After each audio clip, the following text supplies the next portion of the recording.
Satana amanurwa baravuze ngo wasiwe ugushije none ishyano rigwiririye umwe muri mwe ariko ikintu marayika yisi ishyano uracyita ko cyoroshye kuri wowe. Ijwi ry'Umukanguzi. Imana ishimwe. Yesu data mwiza, se umwami wacu Yesu Christo, turagushimiye. Dushimiye izina ryawe risumba yandi mazina. Dushimiye ikiganza cyawe kirera imfubyi zigakura, kizura abapfuye bakabaho, gitanga abana ku ngumba. Dushimiye ikiganza cyawe kijya gisubiza igufwa mu mwanya w'irindi. Dushimiye ikiganza cyawe kijya kiducira inzira nta nzira.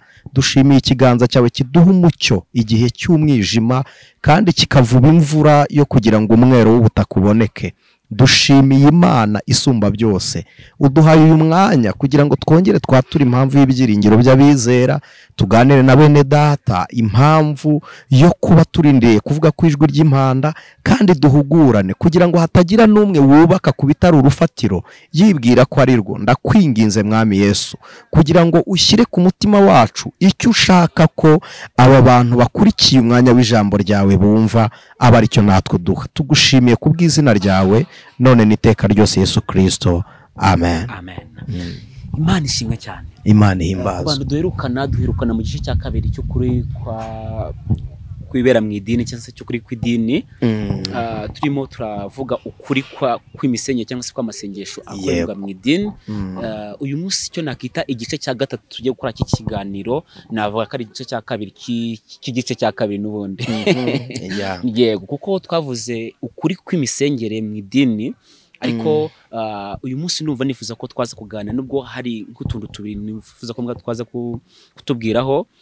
Ukuri kw'imisengere ariko iyo amasengesho ategetswe n'imihango cyangwa se imihango mu idini cyangwa se ategetswe n'idini, amasengesho y'ihame adakuka akunda gukorerwa mu madini amwe n'amwe.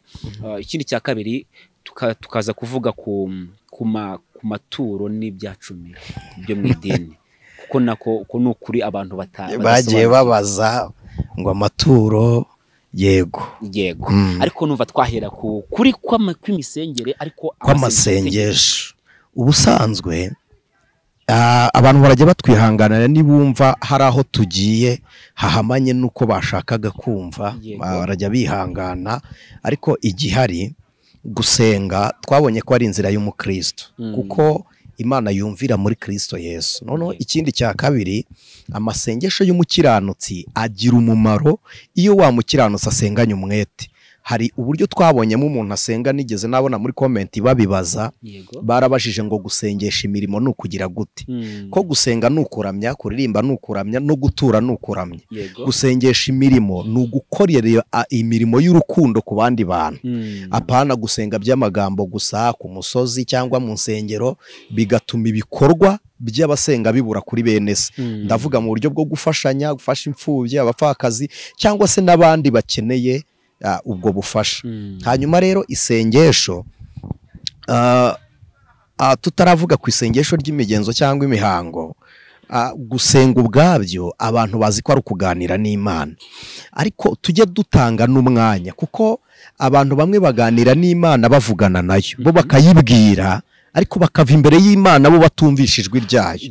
Kandi se ijwi ry'Imana uryumva gute? Ubundi iyo wasengeye mu murongo w'Imana, mu mutima wawe harimo umuyoboro uguhuza n'icyo wavuganye n'Imana ukumva igisubizo.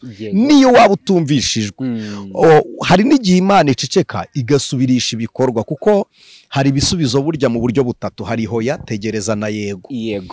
Ibyo byose ni ibisubizo. Ishobora kukubwira hoya ntikore ibyo wasabye, ishobora kukubwira tegereza. Ikimenyetso cy'uko yakubwiye tegereza ni uko iguha imbaraga zo kurindira ibyo Imana yagusezeranyije. Noneho no gukora ibyo wavuze, ibyo byo bigaragarira abantu. Noneho iyo wasenze ntibikunde, ntibiba bisobanuye ko utasenze. Warasenze ariko usengana amarari yawe. Noneho bituma Imana idasubiza kwa kwifuza k'umubiri, ikaguha imbaraga zo gutegereza ibizaza byayo, haba ibyo yavuze cyangwa ibyo itavuganye nawe. Ubwo ni uburyo nabwo bwo gusenga budasobanuye ngo niba warasenze bya bindi ntibikorwe. Ntabwo bisobanuye ko utasenze. Warasenze ahubwo ibyifuzo byarimo ntibyahuye n'umugambi w'Imana. Kuko ikibazo tugira kandi tugitorerwa n'imihango n'imigenzo nuko abantu tutajya twemera ubushake bw'Imana mu masengesho dusenga, ahubwo tukaba dushaka ubushake bwacu ku masengesho twasenze, tugashaka ngo Imana ikore ibyo twe dushaka, ariko twebwe tutabaye mu by'Imana ishaka kuri twebwe. Kandi iyo dukoze ibyo ishaka egare kubona ibyo tuyishakamo. Rero dukureho urujijo, uwasenze ntasubizwe ntibisobanuye ko atasenze. Ijambo ry'Imana Yesaya 5:8 riravuga ngo impamvu musenga simbyiteho nuko musenga nabi. Ijambo ryaratubwiye ngo ntimufashe imfubyi, ngo igihe mwiyirije ubusa nibwo abakozi banyu babura ibyo kurya, kuko ntimubiteka kuko mwebwe mutari bubirye. Mubwira umukozi guteka ibyo namwe mutarya, nibwo mubwira abantu ngo nimukore ibi mukavuna abantu. Ntabwo ari korera isengesho ry'umukiranutsi rimera. Isengesho ry'umukiranutsi ni n'utasenganye nawe agomba kurigirira mwihumure mu gihe muri communique nawe. Ntabwo bisobanuye ngo niba wasenze umukozi aze kubura amahoro. Mu by'ukuri iryo sengesho ntiryumvwa n'Imana. Ntibisobanuye ngo umugabo aze kubura amahoro. Ntibisobanuye ngo abantu aba ari bwo bagira ibibavuna by'ingorane byinshi kubera wowe. Kandi cya kabiri, iyo umuntu yasenze ntibisobanuye ngo n'abatasenganye nabo bamenye ko wasenze. Mu Bibiliya yirabyita ngo muvunagura amajosi nk'imiberanya n'ibindi. Oya, gusenga niba wasenze ubwira Imana, menya ko ari Imana data wa twese. Si ngombwa ngo abantu bamenye ko wasenze. Uzumva vita abantu bagenda bitwaje babwira abantu ngo utakurusha gusenga ntakagutera ubwoba. Already yamaze gufata isengesho nk'irushanwa. Kandi ntabwo wasenze ngo ugire uwutsinda. Ubundi amasengesho nahindura ibihe byacu turimo, ntabwo araguhindurira mu bihe by'abandi. Kuba warasubijwe wageze mu gihe cyawe ariko abandi bari mu gihe, sibyo? Abantu banyumve, ntibisobanuye ko yagutabaye yacitse intege umunsi yakoreshaga imbaraga nyinshi kuri wowe, n'abandi zakorana nabo. Rero wifata isengesho nk'irushanwa. Wowe senga nk'uwasenze nyine, wongere usenge nk'utarasenga, kuko nta n'amasengesho ahagije turakora. Turacyakwiriye kuguma gusenga. Rero impamvu biba imigenzo izitira kumvwa kwacu nuko tubisengesha amarangamutima. Noneho ikindi cya gatatu, wihangane ko nizimbye mu magambo ariko mvuga ibi, nuko dusenga dushaka ngo Imana ikore iby'ibintu bituma twihumura ku bandi. Ugasanga niba Anicet yasenze ngo nukugira ngo Vitara amenye ko nasenze. Ntabwo icyo ngicyo, ntabwo yari yo objective yo gusenga. Gusenga dukwiriye kubirometa mu maso y'Imana. Niba usenze ijuru rimenye ko wasenze. Naho kuvuga ngo nsenge kugira ngo Vitara azabimenye, ngo Mana bikore ngo babimenye. No. Abantu bamenya ko Imana ikora batabimenya. Imana yo izi ko ikora. Bamenya ko ishobora byose batabimenya. Imana izi ko ishobora byose. Kandi yabigukorera itabikora, irabishoboye. Mu byo ishobora rero ishobora no kukwima ibyo ushaka bitari mu mugambi wayo. Ibyo nabyo Imana irabishoboye. Ariko dukunda kubitwara ko mu murare, ugasanga turi kubitwara ukuntu dushyiraho nyine abantu ngo tubashyushye bakizera ibitazaboneka. Isengesho ryumvwa ry'umukiranutsi rigomba kuba naryo rigororotse nyine. Mu Kirundi umukiranutsi bamwita umugororotsi. Nawe uba ugomba kuba ugororotse mu murongo w'Imana.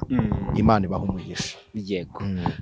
Ese iri sengesho hari ukuntu abantu basenga muri icyo gisubizo cya hoya cyangwa se tegereza, hari ukuntu abantu bashobora guhereza Imana igisubizo izabasubiza, akaba yasenga, akaba yagena akavuga ati ngo Imana nsengeye akazi bitarenze kuwa 3 nzakabona. Iyo uwo muntu ari umukristo, igihe ujya gusengera akazi ugasaba, uba urehejwe n'umwuka kuza kubohora ibyawe biri mu isi ya Satani. Imana niyo ikurarika kujya kugira ibyo usaba. Aha ni mpavuga abantu simbateza urujijo cyane, ariko Vita, ijambo ry'Imana rivuga riti, riravuga ngo umwuka wera niwe utunihira iminiho itavugwa. Kandi umwuka ni Imana ubwawe. Niba umwuka wera gusabira, ibyo biri mu igeno ry'Imana. Uyu mwuka ugusabira wakibaza ngo Imana irisaba, ahubwo uwo mwuka ugusabira iryo jwi riba communication rikominikana n'Imana ku buryo riba riri kominike nyine n'Imana. Sibyo, iyo communication ahantu ituruka muri kwa kwizera kuri muri twe. Noneho umwuka w'Imana uri muri twe ugahamanya n'Imana ubwayo kw'ibyo wagiye gusengera biri mu mugambi wayo. Icyo nicyo gituma tubwira Imana ngo iki kibi, Imana ikagikora. Kubera iki? Uwo mwuka w'Imana ubwawo uba uhamanyije n'Imana, ubuhuza n'iby'Imana ushaka. Kuko imitekerereze y'uwo muntu ibiri ku rugero rungana n'igihagararo cya Kristo. Kuko kimwe mu bintu Kristo ayobora n'imitekerereze y'abizera, arayiyobora. Rero niba ayobora imitekerereze y'abizera, niyo ugiye gusenga, kwizera kwawe bikingura ibiri mu bubasha bw'Imana, ukabisaba kubera iki Imana ibikora ari uko dusabye kandi tutanasabye yakora. Ni ukugira ngo ibyo dufite tujye twizera neza 100% ko tubihabwa n'Imana. Kuko ibikoze tutasabye hari n'ibyaza tukagira ngo nibyo bikwiriye kubaho. We wabireba ukavuga uti ku wa mbere ibi bizaboneka, ntumenye ubigena arindi. Imana irakureka kugira ngo ubisabe, igihe uzaba ubifite uzamenya aho byaturutse. Yes. Ukana ko nagasobanukiwe. None se ko hari igihe tujya tukabona abantu basenze Imana basaba ibintu ndetse n'Imana ikabahereza amasezerano, ariko yamara kubasubiza bamara kugera imbere ho gatoya ugasanga baribagiwe, batangiye gusa nkaho birata imbaraga zabo karizo zibagejeje aho ngaho bari. Iyo niko kamere y'umuntu iteye. Kamere y'umuntu iteye ikimenyetso cy'umuntu wasenze agasubizwa ariko akajya kure y'Imana. Twarabivuze kugira ngo umuntu asenga agumane n'Imana. Nuko asenga mbere yo gusenga na nyuma yo gusenga agasenga. Jambo ry'Imana ni muri Petero, je pense ni Petero ni Yakobo yaranditse ngo Eliya arongera arasenga. Ijuru rigusha imvura. Kuvuga ngo arongera arasenga nuko yari yabanje arasenga. Noneho niwe wasenze ahagarika imvura. Ariko kugira ngo imvura yongere iboneke yarongeye ajya gusenga. Ntabwo yavuze ngo kinguka wa mvura we. Siyo nzira byanyuzemo imvura ihagarara. Byanyuze mu masengesho, bigomba no kongera kunyura mu yandi masengesho. Niyo mpamvu niba warasubirijwe mu gusenga, ukwiriye no kuba muri bya bisubizo mu bihe by'amasengesho. Naho iyo usubijwe ukagabanya amasengesho ubibamo nkawe. Igitangaje Imana ibivamo ariko Satani abizamo. Iyo uhinduye ibihe wabonaniragamo n'Imana, Imana urayirukana ikagenda, ariko Satani yo ntigenda, irahaguma. Aho rero niho abantu bajya bageragerezwa bakabyita ishuri. Bakavuga ngo Imana iri kunyigisha. Irakwigisha se ngo uzayikorera iki? Imana ntishobora kwigisha utazakoresha ubumenyi iri kumuha. Ahubwo uhuye n'ibigeragezo wikururiye nabwo bitava ku Mana biva kuri Satani, kuko wamuhaye umwanya. Hari ijambo Imana yavuze ku Bisiraheli ntinya, yaravuze ngo nzakuraho uruzitiro ngo urutoki runyukanyukwe. Bene aho niho bajya agera mu rusengero yatanga 10 cyinshi tukamukomera amashyi, akaruta uwatanze 100 ryo ku 10 cy'igihumbi. Ariko Imana izikita rusange.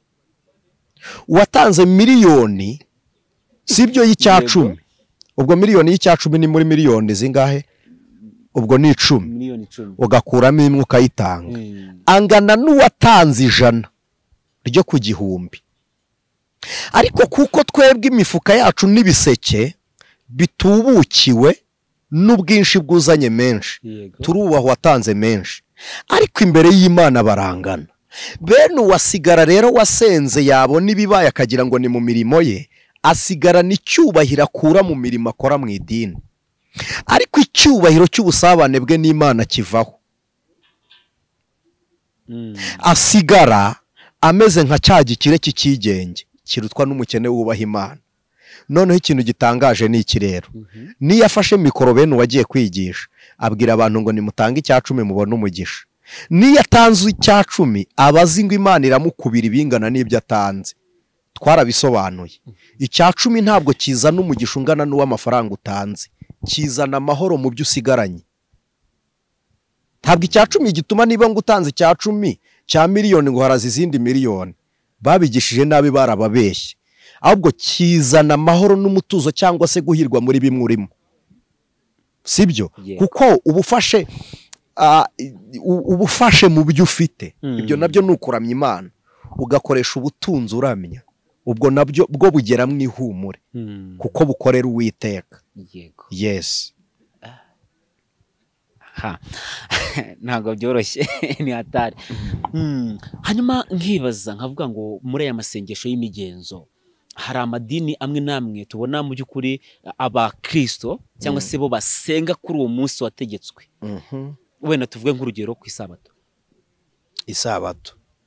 Isabato ndayemera, ariko nemera iyihe? Nemera isabato ya nyuma ivugwa mu rwandiko rwandikiwe Abaheburayo. Ijambo ry'Imana riratubwira ngo iyo Joshua baruhura ntihajyaga kuba hakwiriye gushaka undi munsi. Ubwo bivuze ko uburuhukiro baruhutse isabato yo kwa Joshua, bataruhutse. Yego. None hategerejwe undi munsi. Uwo munsi uzi uwo ari wo? Ni igihe itorero rizaruhuka imiruho n'imihate ritwawe mu buruhukiro bw'iteka ryose. Kuko ubundi isabato y'Abisiraheli yatangiriye mu butayu. Ni iki cyatumye Imana itanga isabato kandi ikayitangira mu butayu? Bari bagifite umunaniro n'umuruho, sibyo? Kuko hari Abisiraheli bivanze n'abanyamahanga, bakora ibyaha bisa n'iby'Abanyegiputa. None bituma Imana ishyiraho umunsi wo kweza abo bantu. Bibiliya iravuga ngo niwo Imana yaruhutseho. Iki kiruhuko nacyo tukivuga. Yego. Hari ibiruhuko mu buryo butandukanye. Hari ikiruhuko cy'izabukuru, hari no kuruhuka k'umuntu unaniwe, sibyo? Yego. Ikiruhuko cy'izabukuru mukita pansiyo. Hakaba no kuruhuka k'umuntu unaniwe kugira ngo yongere rekipera imbaraga aza gukoresha mu kindi gihe kiri kuza. Hakaba no kuruhuka k'umuntu usoje gukora ibyo yakoraga birangiye akaruhuka. Rero Imana iruhuka si uko yari inaniwe, si na break yari ifashe nibura ngo ivuge ngo reka ndekipera imbaraga maze kunanirwa nongere numve nduhutse. Nuko yari isoje ibyo igomba gukora. Noneho uwo munsi wo gusoza ibyo igomba gukora iwugenera abantu, iravuga ngo ubwo ari wo munsi nunamutse mvuye kuri mwe, namwe aba ari wo munsi muzajya muvanirwamo imiruho yo muri mwebwe, kuko njye wabaremye. Uwo munsi nzi icyo nawukozeho. Iwita isabato. Sabato ni igihe Heburayo biravuga ngo ni ikiruhuko. Hari amagambo atatu yitiranwa: sabato, edeni, paradiso. Edeni biravuze ngo ni imbere mu buturo bw'amahoro. Yego. Hanyuma paradiso no kuvuga plati dizorha, niho plati ni nko kuvuga flati nyine ahantu harambuye, hari plene, sibyo? Noneho dizorha ruha ni ukuvuga ruhu akodesha umwuka wera, niko igihe Heburayo bavuga. Noneho ruhu niyo roho, umwuka, sibyo? Paradiso ni ukuvuga ngo naho umwuka azaruhukira. Ubwo ni ubuturo bw'Imana. Abongereza bajya gusobanura paradiso bahitiranya muri jaride, bo bareba ibibanezeza, bicara bakaruhuka bakumva baguye neza bakagira ngo naho. No, aho umuntu ahakirira umunaniro, ntabwo ahakirira umuruho. Ariko paradiso Imana yateguye niyo gukira umuruho, icyo Yesaya yise imvune zo mu mutima. Izo mvune rero Abisiraheli bari bazifite bazikura kwa Farawo. Bari barapfushije abana b'imfura. Hari abo bategetswe gusenga ibigirwamana. Hari abafukuye amariba y'ingamiya zo kwa Farawo ubu ntibanywa amazi. Hari abagiye bakiranirwa na Mose. Ari Mose yakoreye icyaha muri Egiputa, yica umunyegiputa. Agiye kwegera Imana, Imana iravuga ngo kwetura inkweto aho ugeze nahera. Niki cyatumye Imana imubwira ngo kwetura inkweto? Nuko ubutumwa bwe bwari bwanduye, ntiyari kwegera Imana, ibirenge bye byarahagaze ku butaka yameneyeho amaraso. Niyo mpamvu yamubwiye ngo kwetura inkweto ubone kunyegera. Byari bivuze icyo bisobanuye. Rero iyo ni isabato yo mu butayu. Isabato ndagira ngo umuntu twumva atekereze iki. Nababwiye ko nemera isabato. Yego. Ariko yihe? Niba Imana ivuze ngo ni umunsi wo kuruhuka, munsubize, ni ukuruhuka umunaniro cyangwa umuruho? Niba ari umunaniro uterwa n'imirimo, niba ushaka kuruhuka umunaniro rekeraho gukora. Ndabyumva. Niba ushaka kuruhuka umuruho ubwo ukeneye uruhukiro bubonerwa muri Kristo Yesu gusa. Ko imvune zo mu mutima umugore aravunika, mu mutima umugabo we ntahunga, mu mutima w'umukozi shebuja ntahunga, mu mutima w'abantu bari gufiyansanya ntabwo fiyanse yungaho. Dukeneye urugingo ruzima ari rwo rwuzuza ubugingo bwacu. Urwo rugingo ni Kristo Yesu, niwe mwami w'isabato, niwe mahoro, niwe buruhukiro bw'abamwizera. Ni nayo mpamvu ku isabato yakoraga imirimo, kuko we yarazi aho agomba kuziba icyuho ari hehe. Abantu bararuhutse bibuza gukoresha amaboko, ariko imitima yabo ikora iby'imirimo y'uburetwa n'akanwa kavuga iby'imanza. Yesu arangije avuga ngo suko mukuriye kuruhuka. Yego. Igituma mukuriye kuruhuka ni ukubohora abantu ingoyi. Muzababohora kubera iki? Kuko namwe mwabohotse. Uzabohoka gute se kandi umuntu wawe w'imbere aboshye? Uburuhukiro ni ukubohoka ingoyi z'ibyaha, imvune z'ibyo wikoreye wifuza ku bantu. Kandi umuntu waruhutse isabato ufite uburuhukiro muri we ntashobora gusenga avuma mwene se. Ntibibaho. Mwene so araguhemukira ukamenya ko ari Satani uri kumukoreramo ngo akurwanye. Kubwo uburuhukiro ufite muri wowe uhabanda amahoro. Ntibazababeshye muri Kristo Yesu nta muntu utanga amahoro kuko aba yahaye afiteho cyangwa bayamusabye. Dukora kuyo duhabwa na Kristo tukayaha abandi. Amen. Kuko yaravuze ngo nimwe mpaye amahoro kandi amahoro mbaha ntabwo ari nk'ayabisi. Ayo mahoro rero niyo yica icyuho cy'umuruho. Naho abandi bo kuko n'isabato ntabwo ari imwe. Abantu baruhuka isabato yo ku munsi wa gatandatu, ariko hari n'isabato y'imirima. Umwaka wa 7 ntabwo Abisirayeli bari bemerewe guhinga. Nimusoma impamvu bagiye muri Babuloni, nuko imirima yabo barayihinze n'igihe cyo gusibira Uwiteka ngo batanga umusaruro wo mu butaka, aho naho bahakore nk'igitambo Imana ibone ko bibujije kugira ibyo bakora kuko bizeye ko Imana ari yibaha umwero. Barahinga bisobanuye ngo umwero wacu turuka mu butaka. Rega muri Middle East harimo ibigirwamana byagiye bivumburirwa muri iyo minsi batagiye bakora, nko muri Libani basengaga ubutaka. Isi bavuga ngo imvura, bakavuga ngo ni ikigirwamana cyagize, si ngombwa kuvuga ayo mateka yacyo ngo cyarize. Sibyo. Abandi ni ibigirwamana byinshi bagendaga bavuga ngo imvura yagwa, izuba ryava, bakavuga ngo ni Imana imuritse, niho haturuka za hori. Abantu bazi Icyongereza bazi ngo biravuga ngo ni ikintu cyera. Oya, hori ni izuba ubwaryo babyitiriye biva kuri iriya mirasire. Abize ubuvanganzo bazi icyo gisobanura icyo ari cyo. Sibyo. Niyo mpamvu muri Egypt bari bafite Horasi, nubwo bayitirira Imana ariko yari Imana zuba. Sibyo. Middle East bagenda babyita imana nyinshi zitandukanye, si ngombwa kwinjira muri ayo mateka y'ibyo bigirwamana. None ni nacyo cyatumye burya havuka umusaraba muri icyo gihe. Kuko Libani ikora umusaraba. Umusaraba abantu bazi ngo waje mu gihe cya Kristo. Nuriya Hamani yari yakoreye Morodekayi, nawo n'umusaraba. Yes, w'urumambo.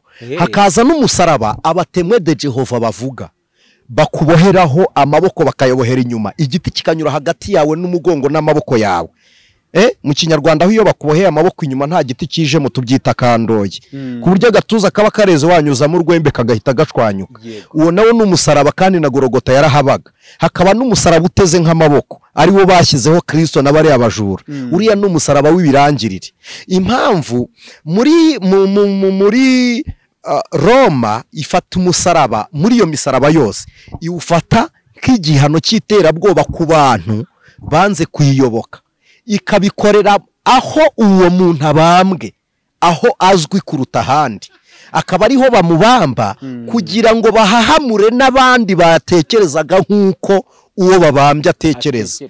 Noneho kabiri, mu Butaliyani muri Libani, uwo musaraba kukubamba byabaga bivuze ngo ntibamenera amaraso yawe hasi ku butaka, utabukandagiye ku butaka, bakamena amaraso yawe, ubutaka bukamanukana inzigo, amaraso akamanukana inzigo yawe, ukava mu butaka ntibwere. kuko murabizi ko kumena amaraso birumbya imirima. Kimwe mu mivumo isigira n'ibihugu bigira, ubwinshi bw'amaraso ameneka ni nabwo bwinshi bwo kurumbya k'umwero w'ubutaka.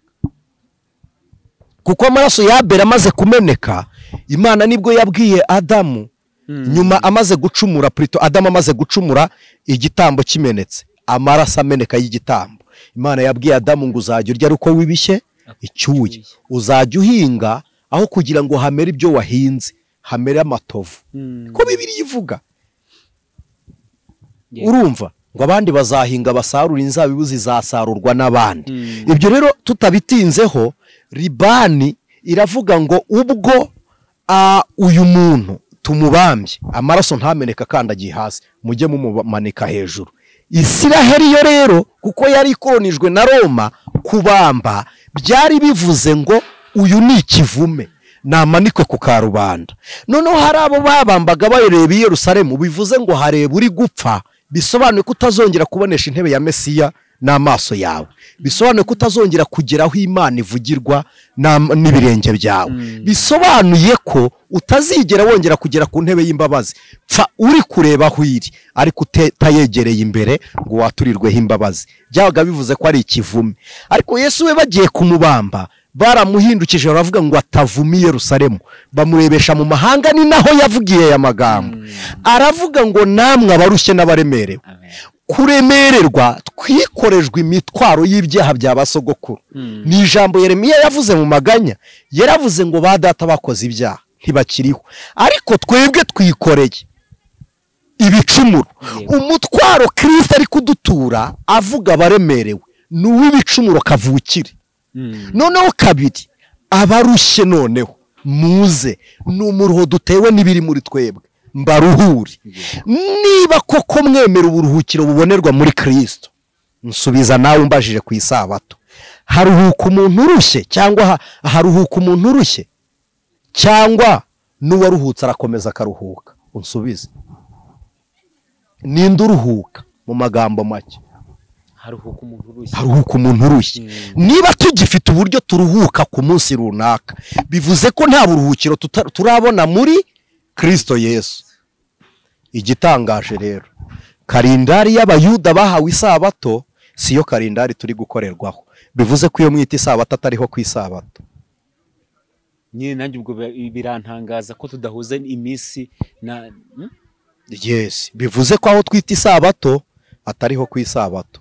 Iyi minsi yose hari abantu dusenga ku cyumweru, nkanye nsenga ku cyumweru, ariko sinsenga umunsi. Nuko ariho itorero nsengamo riterana. Ariko no kuwa gatanu turaterana, no kuwa mbere nasenga, no kuwa kabiri naterana. Nta limite y'iminsi yo gusenga Imana yigeze iduha.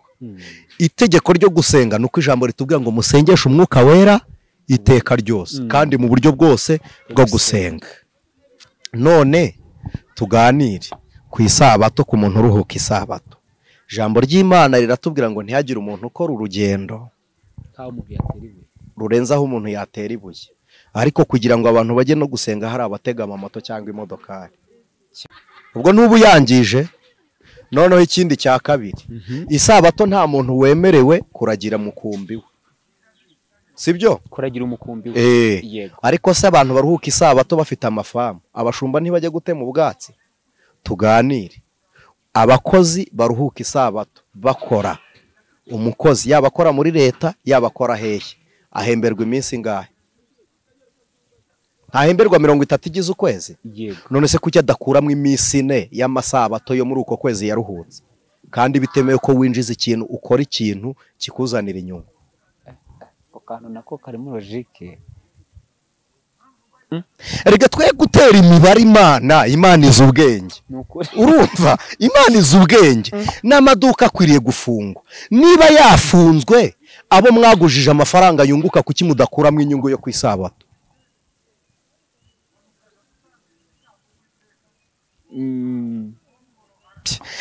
Hari ibintu tugenda tukira. Ibigo byanyu by'amashuri niba mwishyurwa ko abana bize ibyo bihembwe, ayo masaba atarimo kuki yo muyabarira school fees?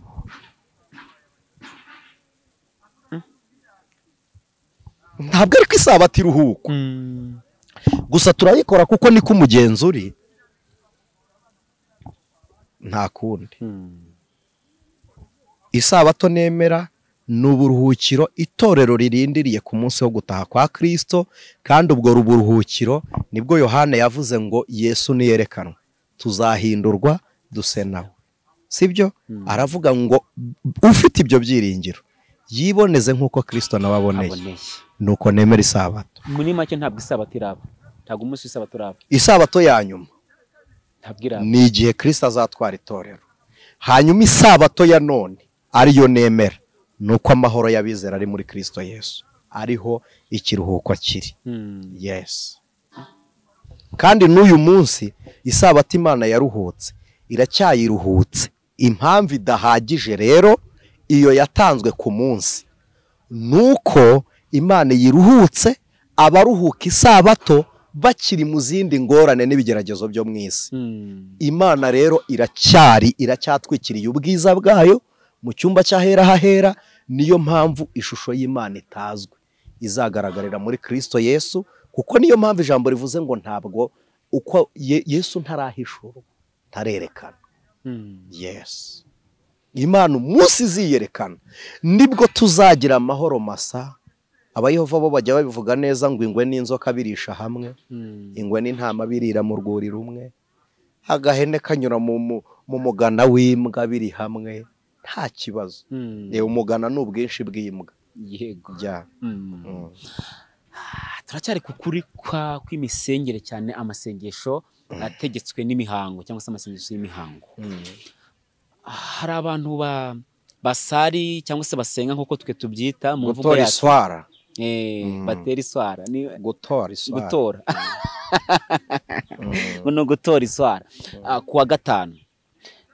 Akenshi usanga batubwira ko umuntu agomba gusenga gatatu ku munsi. Kuki kataba kane cyangwa kabe kabiri? Hari n'abakora gatanu. Bose ntibakora kimwe.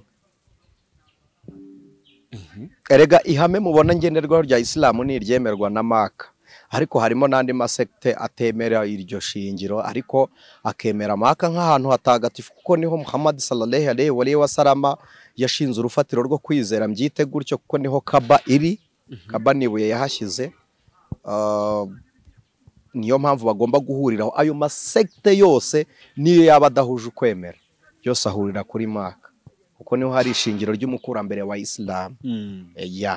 Noneho gusenga kuwa gatanu, burya abasilamu ntabwo ari kuwa gatanu gusa. Siku Juma ni umunsi birirwamo, bashobora gufata w'amasaha maremare, ariko mujya mubyumva iyo bari gutora zana, umuntu ajya kumusigita agatora iswara agasenga. Bo basenga hafi ya buri munsi. Hafi ya buri munsi. Hafi ya buri munsi. Ese kuki badashobora kujyayo badahamagaye? Umunsi wo kuwa gatanu muri Middle East ufite icyo wari usobanuye. Uriya munsi wo kuwa gatanu kimwe n'indi minsi yose, mwihanganire kumva ibi ngibi, buri munsi wagiraga ikigirwamana cyawo. Yego. Kuwa mbere muhita gute mu Cyongereza? Monday. Yes. Bavuga Monday rero. Monday. Umunsi w'ukwezi. Yes. Kuwa kabiri muhita Tuesday. Hafate noneho kuva kuwa mbere imibumbi uko ikurikirana. Yego. Niko basengaga. Noneho kugera kuwa gatandatu hari handitswe ngo ikirorero cy'Imana itamenywa. Murabyibuka muri Areopago ni mu Bugiriki, ni muri Atene ya none, niho Bibiliya yihita muri Atenayi. Yego. Ahagera yasanze bahasenga, ariko bagira ikindi cyumba bise ngo icy'Imana itazwe. Kuko ntibari bazi bucya gute bukira gute. Ariko aho naho kuwa gatandatu Saturday basengaga icyo bita Saturne. Iyi mibumbe. Za Mardi kuwa kabiri, sibyo? Yego. Bafataga za Mercury, za Mars, babisenga icyo gihe. Nta munsi n'umwe utaragiraga ikigirwamana. Noneho kuwa gatanu ndiwo munsi hatambwaga batambira Imana yanywaga amaraso sasa. Kuwa gatanu? Yes. Noneho gushyiraho iyi minsi yo gusenga kwari ukugira ngo bafatireho abo bantu bandi bababuze kugeraho. ntabwo ari umunsi mubi rwose, si n'intego mbi yo gushyira iminsi yo kuwa gatanu, nubwo bafite andi mahame agenda agenga iyo minsi, sibyo? Ariko gushyiraho uwo munsi wo kuwa gatanu muri Middle East ni ikintu gifite icyo gisobanuye. Ariko umuyisilamu nyakuri, Isilamu bivuga iki? Isilamu biravuga ngo ni umugandukiramana. Umuyisilamu bisobanuye kuba umugandukiramana. Kugandukira Imana ni ukwemera ihame shingiro ry'Uwiteka, Imana nyiribihe, kandi Imana isumba byose tubonera muri Christo Yesu. Se abantu bavuga ko tudasenga Imana imwe n'abayisilamu, abalokore badasenga Imana imwe n'abayisilamu. Mbo ushingiye kuki? Uhereye ku cyo bavuga. Hari abavuga babeshyera Isilamu. Isilamu ndayizi, sibyo? Yego. Hari abavuga bayibeshyera ngo ku munsi ngo wirayidi ngo batekesha amazi ngo bogesheje imirambo. Vita ndakubwiye ko n'umuntu wapfushije amazi se yayakurahe? Fata amacandwe yawe uyacire mu kiganza umara umunota uyihumurize wumva ukuntu anuka. None umbwira amazi yavuye mu nda y'umuntu wapfuye wayabika he yabanuka ati ibyo biryo wabirya bimeze bite? Oya nyine nawe koresha logique umbwire. None se bafite laboratoire bayabikamo bayatunganyirizamo akagira reka twemere wenda hakorwa indi migenzo n'imihango, kuko umunsi w'igitambo twe twemera igitambo ko ari Kristo Yesu. Icyo gitambo gifite impamvu kimenwa amaraso, bo bafite impamvu babikora. Ariko se ibyo byagenda gute? Dufite abantu bagiye bava muri Isilamu bakava muri Isilamu batayizi. Yego. None bagashaka gukora ku marangamutima y'amadini barimo bagasebya andi madini. Ibyo nabyo si ubutumwa. Ibyo nabyo si ubutumwa. Bavuga ngo muri Isilamu basenga Muhammad sallallahu alaihi wasallam, ntabwo ari byo. Umusilamu usenga Muhammad nawe ntazi ibyo akora, sibyo? Muhammad icyo yakoze ni ugushyiraho suna, kuziririza imigenzo, imihango n'amategeko, yego, nkuko Muhammad yabikoze. Yubahaga Imana. Ahantu nge ntemera yayobye gato ko Muhammad mu rugendo rwe rw'ivuga butumwa rwa mbere amaze kwizera, ubwo abonekerwa na marayika akamubwira ngo somusobanukirwa bimubwira gatatu, ahagurutse ajya mu ivuga butumwa yagiye i Madina, niho twita Mediyane. Ajyanwayo nuko i Madina hari abakristo, aravuga ngo ubwo nemeye Imana ivuga muri Middle East aha ko Muhammad ni umukurayishi. Sekuru yitwaga Abdul-Mutalibu. Muhammad yari yarigiye gushaka akazi k'ubucuruzi agahabwa n'umugore akora kwa Aisha. Rero icyo nshaka kubabwira, ajyayo i Madina yaravuze ngo hari y'abakristo, kandi ababizi barabizi nye. Aravuga ngo nzamenyeraho ibyo ntaramenya mu bijyanye n'iyerekwa n'ihishurwa kuko bimbayeho ari bishya. Abakristo bazabimbwira. None ageze yari umwarabu kubwihangana ry'abarabu n'Abisirayeli bari bari Mediyane. Mediyane muribuka ko ariho Gideyoni yarwanye akubita abamediyani kubw'imbaraga zo kunesha kw'Imana y'Abisirayeli. Hari hatuye abayahudi benshi ari abacuruzi. None na Muhammad uko muri Arabia Saudite uretse ko hamaze kuba hamwe, Arabia Saudite n'ubundi niho hari Madina, ni Saudi Arabia n'ubundi. Aho n'ubundi kujyayo yakoze urugendo ava mu mujyi w'Imaka ajya Saudi Arabia. Plutôt ajya i Madina mwihangane. Ahagera niho atahuje n'Abisirayeli, kuko bo baramubwiye ngo asenge mu izina rya Kristo. Aravuga uti Yesu si Imana, ndamusenga gute? Hari abakristo bemera Yesu. Muhammad urujijo yagize ni ugusenga umuntu no kumva ngo Imana irabyara, kandi we iyo yizera itabyara, kubyarwa kwayo byari mu muzingo w'ubuhanuzi bw'Abisirayeli. Ariko abarabu ntibari babizi, kandi abarabu mwibuke ko Sanibarati ari umwarabu. Se burya na Tobiya se mujye musoma ijambo ry'Imana. Yes, wo muri Mahoroni nyine. Mu barabu hari ibintu byinshi cyane, ko hari n'abantu bazi ngo Mose yavukiye muri Isiraheli. Mose ntiyigeze avukira muri Isiraheli, tuyanahageze. Mose ntiyakandagiye muri Isiraheli, ahubwo yagumye Mediyane. Mose yagumye Madina. Niyo mpamvu bamwita na Musa, ko Musa ni umuntu Isilamu yemera. Taurati ibi bitabo bitanu bya Mose tugeta Pentateuch, sibyo? Yego. Pentateuch. Uretse ko Pentateuch baba bivuze nabi, ni Pentateuch nyine. nuko ko igihe burayi umubare wacyo ntujya uhinduka. Ibi tuvuga ngo ni Pentecost ntago bibaho. Pentagon ubwo biba bivuze ingune eshanu. Yes. Urakoze ko hari panta hakaba penta na pante. Penta ni gatatu, panta ni gatanu, pante ni 50. Yes.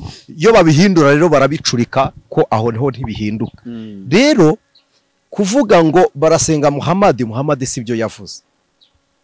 Wabene n'abaswahaba be ntibabivuza. Abaswahaba no kuvuga twavuga nk'abigishwa kugira ngo abantu babyumve ko yari afite Omar Abubakar mari umunya-Irani na Abubakar b'abanya-Iraq kugendana nawe n'intambara bita fatwa dimaka kuyirwana byari nka hari umuco aho naho simpemera byari umuco w'Abarabu ko nabudura umutaribu yari afite itsinda ry'ingabo zimurwanira yari umucuruzi akagira abagabo bajyana ne ko mu nzira barategwaga akagira abanyamaboko yitwaza kugira ngo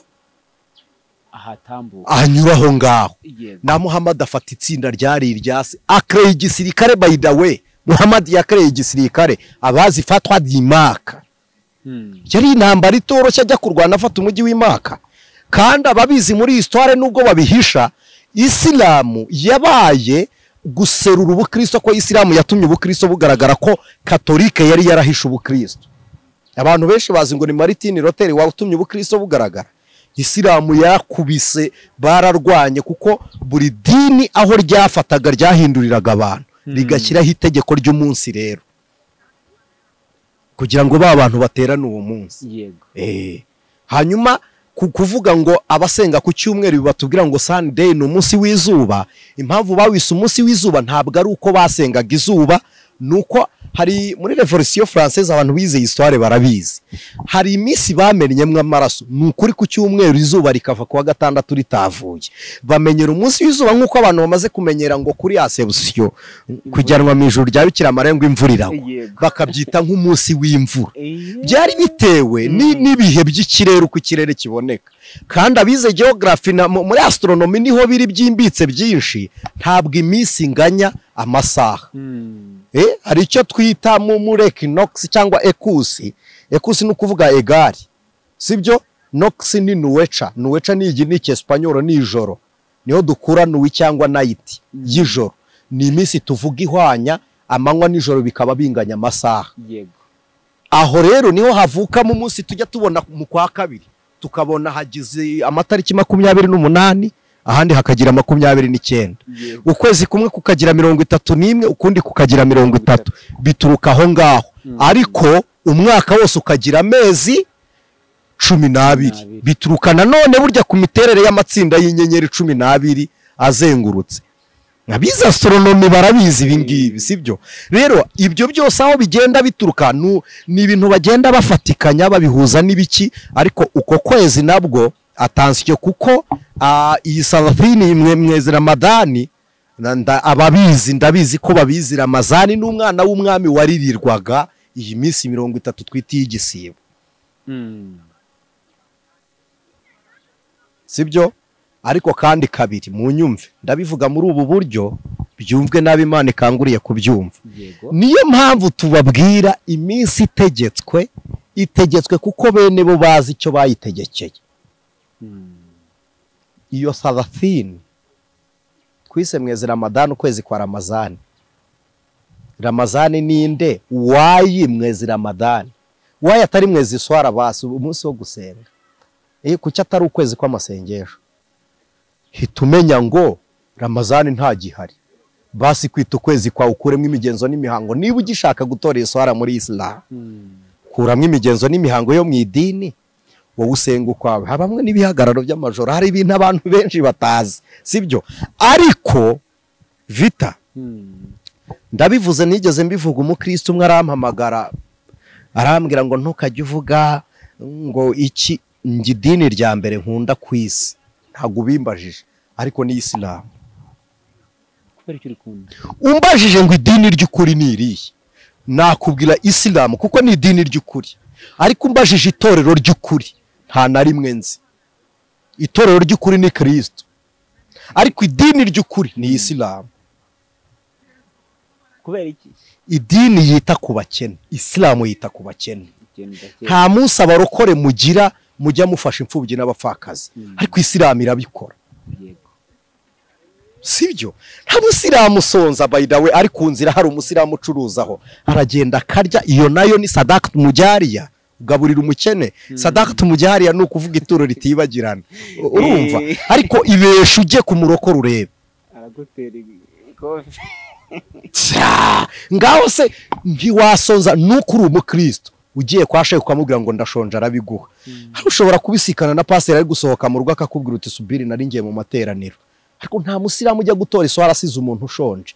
Iyo nayo ni jihad, ni intambara ntagatifu. Yes, kugaburira umushonje umunsi wo kujya mu musigiti nayo ni jihad, ni intambara ntagatifu. Uburwanya intambara yejejwe mu maso y'Imana. Nuko ibyo bita intambara ntagatifu ntabwo ari ihame rya Isilamu. No, ibi biturikirizaho ibisaso ntabwo ari Isilamu. Ni abaheza nguni bitwaza amahame y'idini ya Isilamu, ariko sibyo. Kwiturikirizaho ibisasu ni umutwe wigometse wifashisha idini, kuko idini rifite benshi. Ni nkuko politiki ishobora gushingira ku idini runaka, kuko mu idini icyo uvugiye mu idini kigera kuri benshi, kuko idini ni rinini nyine. Mu idini abantu bumvwa kuruta cyane hanze. Wajya hanze agahamagara abantu mu muganda si kimwe n'uwajya hariya ngo akore igiterane. Igiterane cyitabirwa kuruta umuganda. Rero banyura mu idini kugira ngo bafate n'amaboko y'abaraho, bagahindura amategeko, bakajya kumena amaraso bagira gute. Icyitwa jihad si icyo. Hari jihad Muhammad yakoze nkunda. Hari umugabo hari umurozi wajya gumuroga buri gitondo akamutega amazira ntoki mu muryango. Muhammad yatambuka akavuga ngo wa murozi yaramutse amahoro, ubwo yandoza ariho. Amara gatatu atabona ya mazira ntoki ajya kumusura, aramubwira ngo wabura amahoro ko ibikorwa byawe ntabiheruka. Urumva iyo jihad? Naho abarokore bahita bazamuka umusozi bajya kukubita, bajya kuroga, bajya kugira gute. Ariko we yaravuze ngo ubwa ndoga aracyahari, kandi ubwo ariho Imana izamuhindura. Usurambwira ngo nakubwira iki?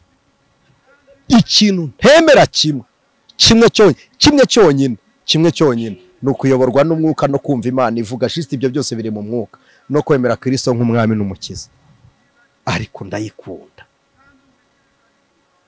Hari wigeze ambwira ngo ndi intasi ngo wemera Isilamu ukaza mu barokore, naje gutata ikize mu idini, nta mushahara bampa, ko n'amakuba mpurira mu ivugabutumwa rya Gikristo. Ariko of course ko iyo ufite ibyo wangiza ugira n'ibyo urwana nabyo. Yes, ariko kuvuga ngo ntabwo dusenga Imana imwe, na reka mbabwira iki, hari abasilamu basenga Imana ariko ubwo batari mu izina rya Kristo Yesu. Sorry for that. Ntabwo iryo jwi rigera ku Mana. Ijwi ritanyuze muri Kristo rigera mu matwi y'Uwiteka. Ariko benabo ikiza cyabyo icyo mbikundira nuko umwuka w'Imana basanga, kuko abariyo baba bashaka. Abenshi rero muri bo bafite ishyaka nk'irya Pawulo, ko Pawulo nawe yafatiwe n'Imana mu nzira. Burya umuntu uri mu nzira si kimwe n'uri mu rugo.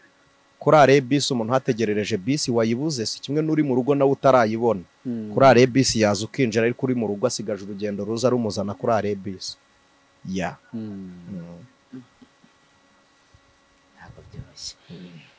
Wabaye gato nk'umuntu uvugaho ku cya 10. Ariko ndagira ngo utubwire ukuri ku cya 10 n'amaturo mu idini. Ubundi icya 10 n'ituro ritazanywe n'itegeko, ahubwo ryazanywe no kwizera. Icya 10 hari abantu bagifata mu maturo ategetswe, ariko ntago ritegetswe. Ni ituro ritangwa n'umukristo wenyine, bitavuze ko n'undi aritanze ritabarwa. None ni ituro rizana inyungu kuri buri wese, haba umunyabyaha n'umuntu ukijijwe. Bose iyo batanze ituro bahirwa kimwe. Icyo cya 10 iyo bagitanze bose bahirwa kimwe. Umupagani utanze icya 10 agira amahoro mu byo afite, kandi ari umupagani. Kuko niko Imana yavuze. Yaravuze ngo ni mungerageresha icya 10 kugira ngo ngomorore imigomero yo mu ijuru. Nisi Imana irageragezwa. exactly urakoze kubaza icyo kintu. Ni ijambo ry'Imana niyo irivuze kuvuga ngo mungeragereshe, biravuze ngo abo ndi kubwira gukora ibyo bakora ntibanyizera, noneho mukora iki kugira ngo murebe ko ubwo mumaze kugikora nanjye ndakora ibyo kubera ibyo mukoze. Ntago gasobanutse. Biravuze ngo mwebwe hari ibyo munsaba simbibahe kuko nanjye ibyo nabasabye mutabimpaye, ni mubikore nko kugerageza. None murebe ko ndajya nabikora. Yes, murebe ko ntajya nakora ibyo mwashakaga.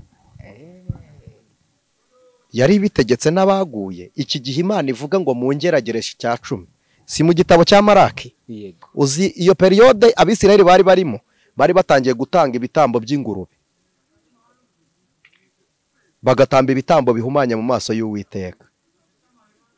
Imana ibura ibitambo biva amaraso, ibura n'ibitambo byo mu nyungu z'imirimo. Iravuga ngo mungeragereshe icya 10.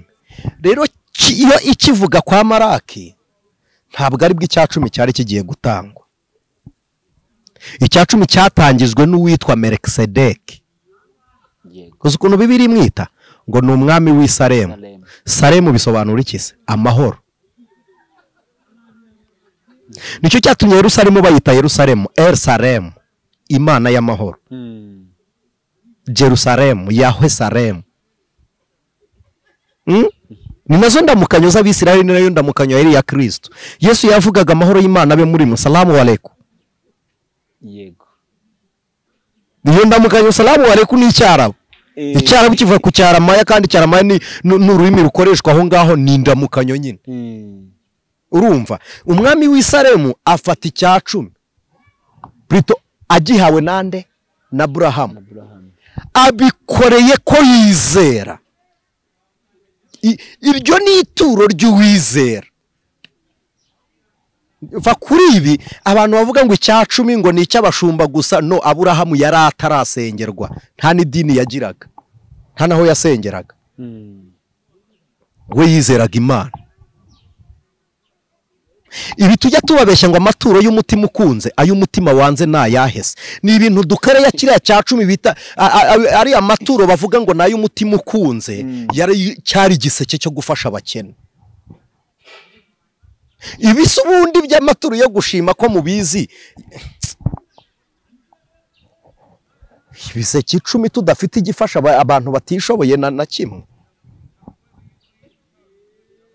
tudafite na kimwe cyo gufasha.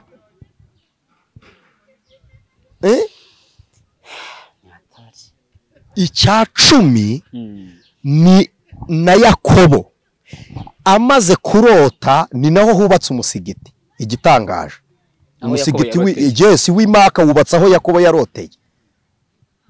Ni naho Muhammad yajyanye ibuye. Uriya mugabo ni umuhanga. Niwe yashinze ibuye aho Yakobo yaroteye, na Yakobo yahimikiye ibuye, Muhammad ararihashinga.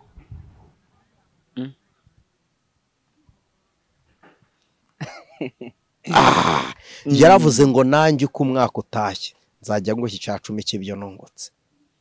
Abwira Imana. None niba Yakobo avuze icya 10, amategeko ntabwo araza, kuko amategeko Imana yatanze yari 10. Sibyo? Yego. Abafarisayo bakereye andi, baragenda bayagira 613. Abafarisayo bakereye 613, bayagira 613. Imana yaratanze 10. Yesu aje arayahina yagira 2. Mu mategeko rero Yesu yavuze yaravuze ngo kunda mugenzi wawe nk'uko wikunda. Ukundisha Uwiteka Imana yawe umutima wawe wose n'ubwenge bwawe bwose. Iyo aza kubona iyi sabato mubarira muri iri tegeko ikenewe, nayo yari kuyivugamo.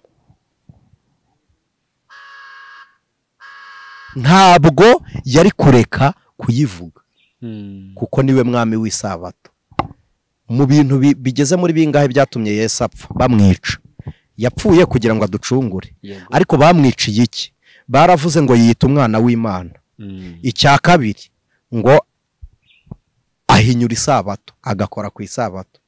Gatatu ngo yasenya urusengero bakarwubaka mu minsi 3. Ntabwo bari bazi ko urusengero ari kuvuga ari umubiri we, ko yapfa akazuka mu minsi 3. Ntago kubabwira ngo ninjye mwami w'isabato bamuregaga kwica amategeko yose ya Mose kuko bazi ko ari ryo rikuru.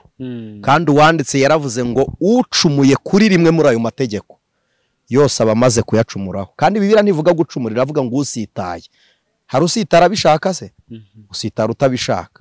Rero nuko dufata utuntu tumwe, uzasanga n'amadini amwe ahagarara ku giseke cy'Icyacumi, umushumba agahagarara ku giseke cy'Icyacumi. Utanze Icyacumi akamusiga amavuta, akamukora no mu ntoki akamusengera. Ariko utanze irindi turo ntibamusengere.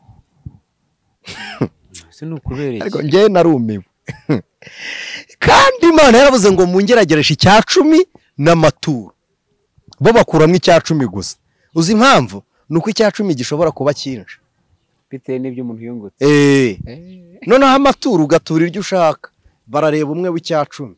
Kuko niwe watura menshi. Ni munareba mu madini abantu batanga Icyacumi cyinshi barazwi, baranasurwa.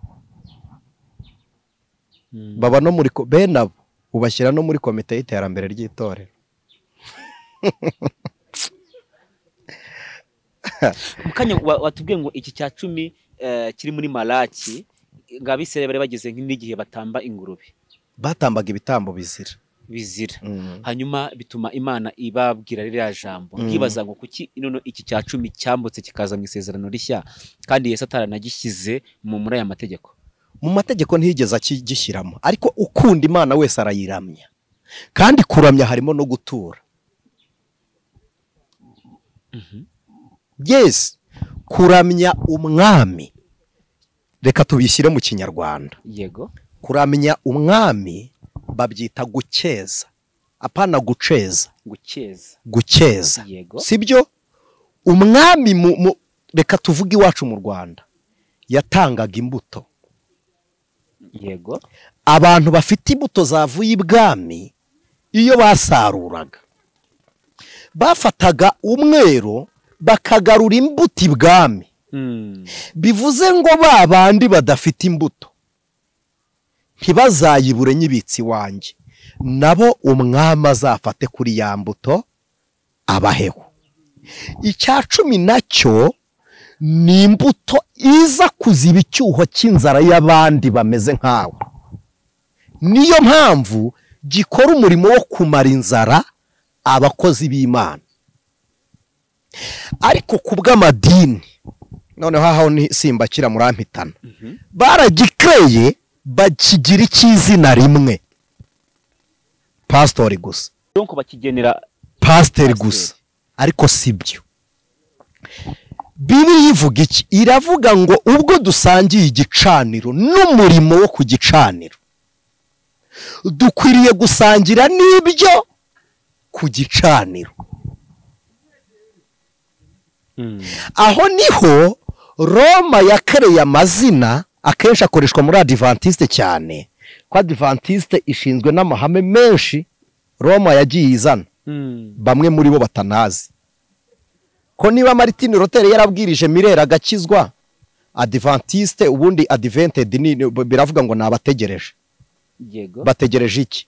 Mu 1844 bari bategereje kuza kwa Christo. Niyo mpamvu ubundi babisa Adventiste. Ari Advented nyine babategereje. Yego. Bari bategereje kuza kwa Christo ntiyaza, bazabisanga mu bitabo bya Elina White yarabyanditse.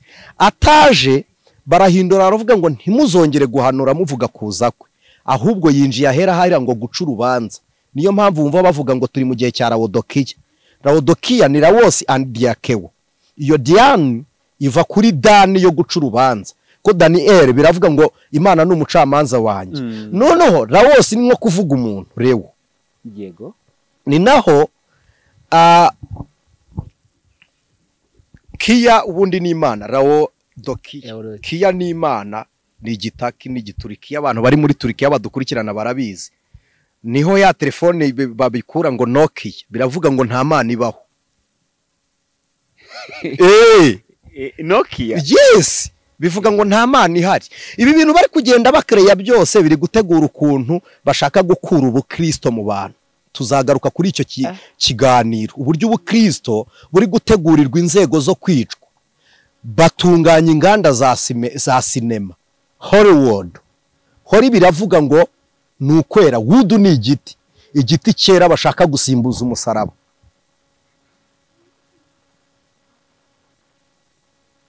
Niho hakorerwa iyamamaza ry'imyambaro abantu bakunda n'iyi misatsi abantu batindaho ngo ni ibyaha.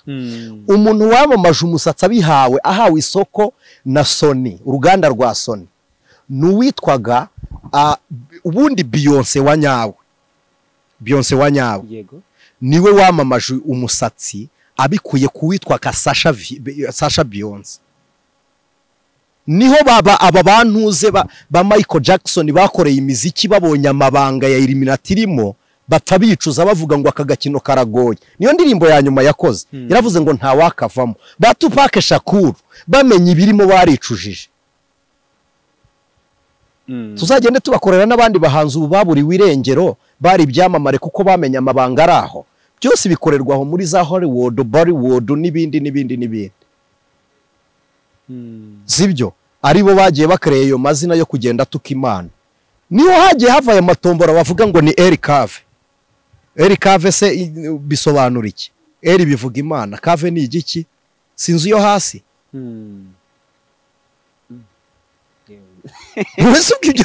Ibyo byose niho bigenda bituruka, ariho abantu bagenda batuzanira ibintu by'imigenzo n'imihango yindi. Niyo mpamvu nshuti z'umusaraba dukora ibi biganiro ngo mukanguke dusenga Imana tutagendeye ku migenzo yategetswe. Urumva? Niba rero tugaruka Adventist ubundi batangiye bitwa bamiririste, bemera ubuhanuzi n'ijwi ry'Imana mu materaniro. Yego. Guhagarika ubuhanuzi byatewe n'icyo gihe cy'igihumbi 1844. Yesu ataje aravuga ngo agiye guca imanza. Nicyo gihe bavuga ngo ni Laodikiya ni itorero rya nyuma mu matorero 7 yo muri Aziya. Habanza Efeso, biravuga ngo ni igikundiro, Simuruna bisobanura impumuro nziza, Pergamu ni ukuvuga ikitaruye cyangwa hirengeye, za Tuwatira bivuga amayoberane, Sarudi ni icyasagutse, bikazamuka kugera kuri Philadelphia ni ukuvuga urukundo rwa kivandimwe, bikagera kuri Laodikiya igihe Imana iciraho umuntu rubanza. Nicyo gihe rero bakunda kuvuga ibimenyetso by'ibihe bavuga ngo antikristo nguyu, abantu banakutse imitima. Ariko twe dufite isezerano rivuga ngo naho amarembo y'ikuzimu yazikuka ntacyo azatwara itorero. Niba urimo uratinya antikristo waye. Paulo yandikira Tesalonike yarababwiye ngo ntabwo azakora ikimubuza gukora kitarakurwaho ni itorero. Ubwo rigihe ari muratinya iki?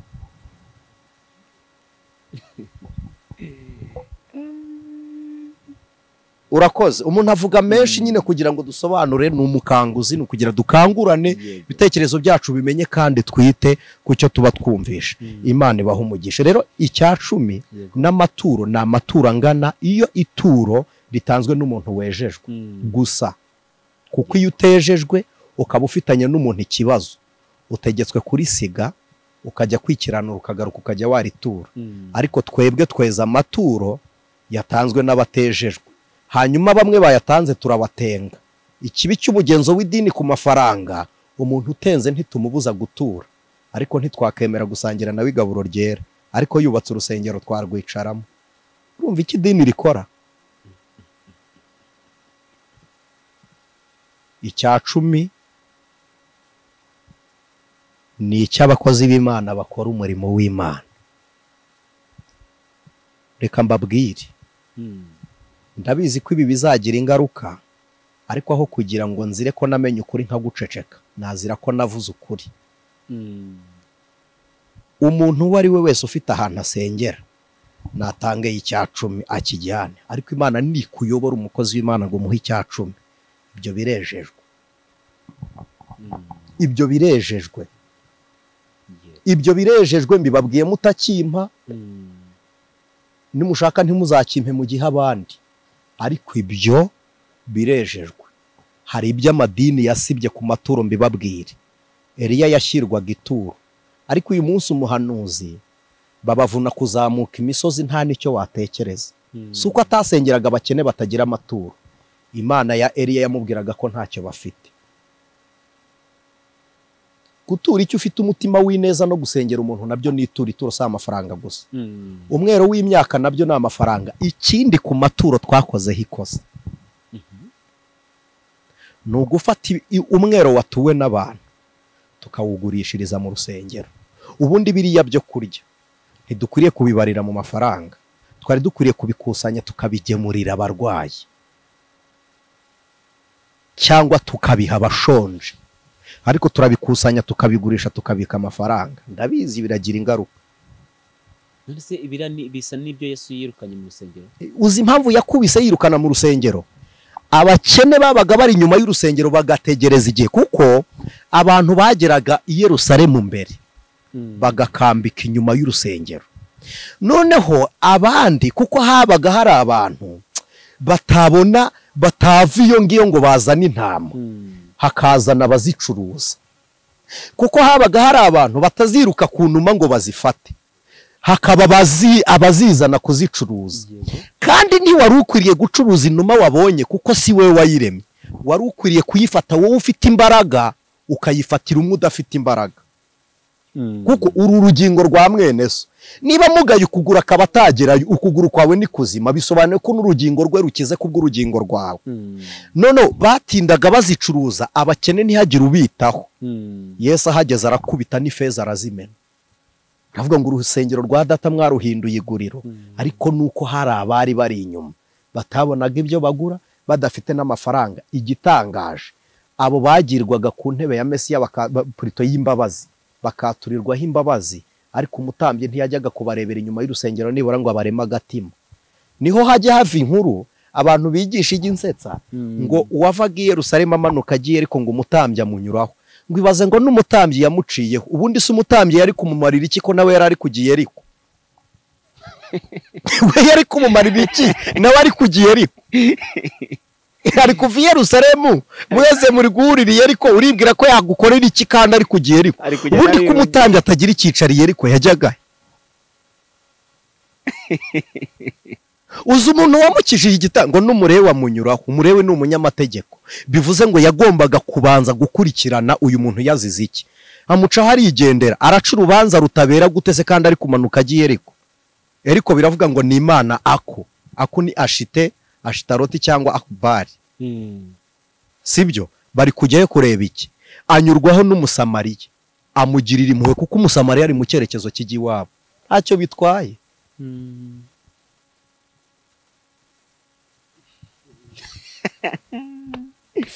Ni hatari.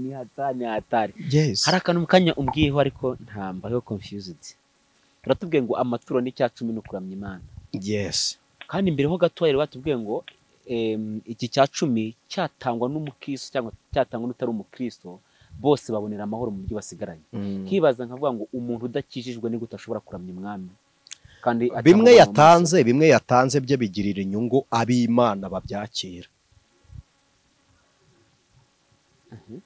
Kuko burya natwe iyo tujya gukora umuganda ntitureba inzira ngo izanyurwamo n'abandi. N'abajura bayicamo bagiye kwiba ariko bagatambuka. 10 kugitanga biguhesha umugisha, ugafatikanya n'abandi ko dufite abantu bajya batumara irungu turi mu rusengero tukagira ngo turi kumwe na benshi, ariko burya Imana ibona bake. Ko no mu bigishwa ba Christo habarwagamo 12 harimo na Yuda uziyahura. Igitangaje burya Yuda, abantu baza amateka ya Yuda, umunsi wose yirirwanaga na Yesu, yakoraga mu kibo agatwara. Noneho tuganire wa mugani ko turi kuvuga ku maturo. Yuda yakoraga mu giseke akiba amaturo. Ntibivuze ko yari ahari. Yesu yari yarasengewe. None kuki amaturo bayagenera basengewe gusa? Kandi hari n'abantu bagura intebe agasengerwa. Hari n'abantu baba pasiteri kuko idini ryabo ryabatenze bakivumbura bakajya gushinga irindi. Bakabimika. Abo nabo kandi ngo barashaka 10 ngo nitukivuga ngo turi kwigisha amafaranga ngo bayatuzanire. Niba yazane twerejwe kuyarya. Imana yaduhamagariye kuyarya neza. Urumva? Bayazana tuzayarya, batayazana turarya. Ikintu Satani yakoze ku maturo idini ryayakoresheje nabi rinayasaba nabi kugira ngo ba bantu bareke gutura bagire umuvumo mu byo bafite. Kuko gutanga ituro, gutanga icyacumi ni ukweza imirimo ukora, ni ugushyira umugisha mu byo ukora. Iyo niyo mpamvu uwo mugisha ugera ku muntu, niko warumbajije, niyo mpamvu uwo mugisha ugera ku muntu utarihanye. Uwo mugisha uza muri wa wundi Imana ivuga ngo mvubira babi n'abeza. Ariko niyo watanga icyacumi uhumanye wowe ubwawe ntabwo gikora ibihumanye. Kuko isi ntizigera yera n'amafaranga ntazigera yezwa, ahubwo hera beneyo, hera abayarimo hakezwa abayituye. Yego. Hanyuma turi kugenda dusatira umusozo w'iki kiganiro, ariko tugana ku musozo nkibaza ngo ni ukubera iki umuntu watenzwe ituro rye ryakirwa ariko ntiyemererwe kwegera ameza. Ndavuga ni uko idini ridashaka uwo muntu, rishaka ibyo afite. Gusa si cyo cyumvikana. Ni uko ubwo uwo muntu si we ukenewe, hakenewe ibyo afite.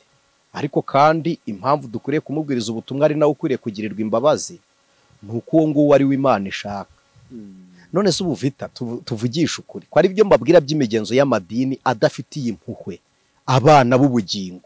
Mumbwiza ukuri, iyo umuntu yakoze icyaha, reka tubifate nk'urugingo ruba ruvunitse mu itorero. Niba uri kumwe n'abakinnyi bari gukina umupira, ariko mvuga ikintu gihuriweho n'abantu benshi, iyo umukinnyi avunitse mu kibuga, arbitre arasifura cyangwa ntasifura? Arasifura. Uwo mukinnyi ntavurwa, arajyanwa hanze akavurwa rwose. None se ubwo mwebwe mumuvurira? Twebwe nyine tumushyira inyuma y'ituro. Uzi ko hari umukinnyi uvurirwa mu kibuga udasohorwa? Yego, akavurirwa bitewe n'igikomere afite. Garidiye uzi ko arusha uburenganzira abakinnyi bose?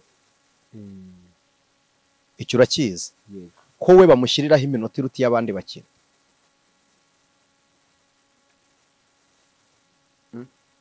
Yes, akavurirwaho. Garidiye anavunitse akaryama, arbitre atabibonye ranze imena amanika igitambaro paka.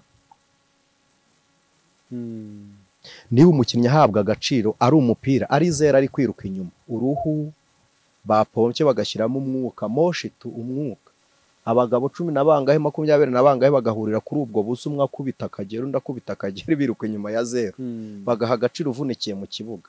Uwiruka ku bugingo kubw'umusaraba wa Kristo bakamutesha agaciro ku buryo batasanasana ngo bavure urugingo rw'uwo mwene data.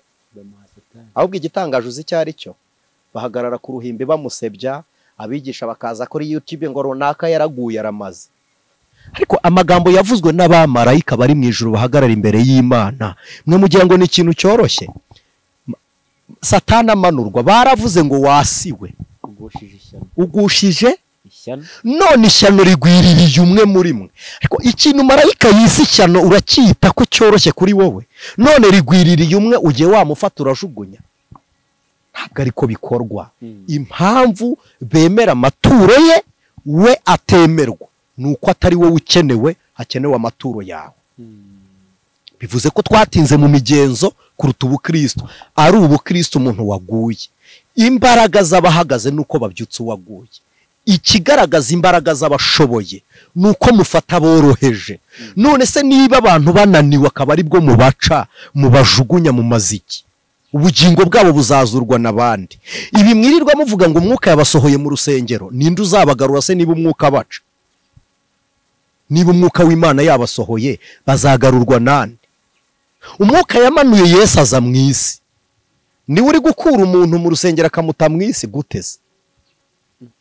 Yesu yaje mu bapfu ngo abaho ubuzima, wowe urafata upfuye umukura mu bazima ngo umujyane mu bandi bapfu, azabaho ateze?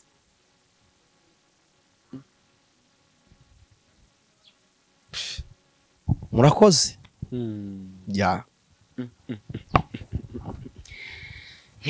Turimo turasatira umusozo. Ntabwo ufite ikibazo nacyandika muri comment, abagiye banyandikira kuri WhatsApp mujye mubyandika muri comment, nibwo tubibona tukanabisomera hamwe n'ibindi agiye kuri WhatsApp ziducika. Yes. Ufite ikibazo wumvisha ari ahantu atasobanukiwe, nabyandike muri comment mu gice cya 4 cy'iki kiganiro, tuzaza aribyo duheraho. Yego. Duheraho twa turi kuganira ku masengesho ategetswe n'imigenzo y'idini.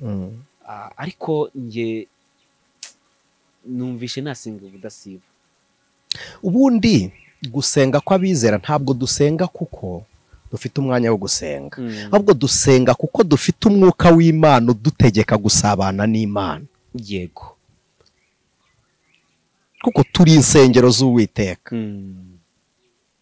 Kandi n'amategeko yo ku gicaniro Bibiliya ivuga iki? Ngo umuriro uhore waka ntugasinzire. Uzi impamvu bakoresha gusinzira? Nuko nta muriro wo ku gicaniro uzima, hazima iyo umurinzi w'igicaniro yasinziriye. Niyo mpamvu bavuga ngo ntugasinzire, ntukagere ubwo uzima. Tubishyire muri icyo kinyarwanda, ngo uhore waka. N'umuriro wo muri mwe bene data, mudive ntabwo twagukuye mu idini ryanyu ntaryo ngira ngo uze nkuyobore. Senga utarajya ku isabato, no ku isabato usenge, ariko wowe kubiha umunsi umwe. Senga iwawe, senga mu rugo, uwo niwe mudivantiste w'ukuri. Nawe utaragera mu musigiti, senga mbere y'uko ujyayo, na nyuma yo kuvayo usenge, ariko byose muyoborwe n'umwuka, ikirutaho muri Kristo Yesu. Yego. Imana ibahe umugisha. Amen. Yego. Wise unantangira n'ubutumwa nari nyine akantu ngiye kubaza wise unakansubiriza, ahubwo wera tugana ku musozo. Hari abantu twabanye ku Mukanguzi TV babanye natwe uyu mwaka wose ndetse n'ikindi gihe babanye natwe, kandi mu by'ukuri turabashimira cyane. Imana ibahe umugisha ko mwagiye mubana natwe kandi mukabitugaragariza.